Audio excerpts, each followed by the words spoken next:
Venezuela, the teams have been working with focus to accelerate their collection activities with a view to concrete, clearly identified benchmarks and timescales based upon investigating, incriminating, and exonerating evidence equally. And regarding Venezuela, I want to make something very clear that I've repeatedly said. Since I opened the investigation in Venezuela, in Caracas, 3 years ago, we have been working with focus and without delay, and also in line with our stated policy to see if complementarity is possible. And we're doing that in all our situations. And when I was in Caracas in April of this year, I also emphasized to the Venezuelan authorities the need to see impetus and real progress.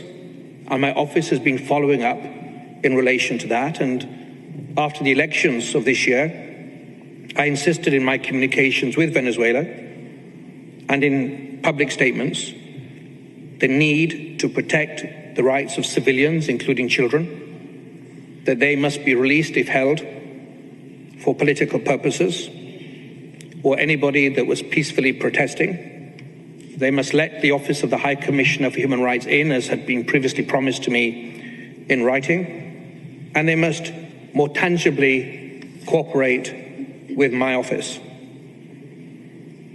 There has been continued engagement, there has been continued discussions on complementarity, but complementarity cannot be a never-ending story. I have not seen the concrete implementation of laws, practices in Venezuela that I had hoped for. And so I want to be clear that the ball is in Venezuela's court. The track of complementarity is running out of road. And as I've said repeatedly in public statements and in Venezuela, that our independent investigations are going on. They've always been in parallel. They are active. And we are partnering, we are working closely with a variety of partners to discharge our responsibilities so that, going back to my first comment, all life matters equally.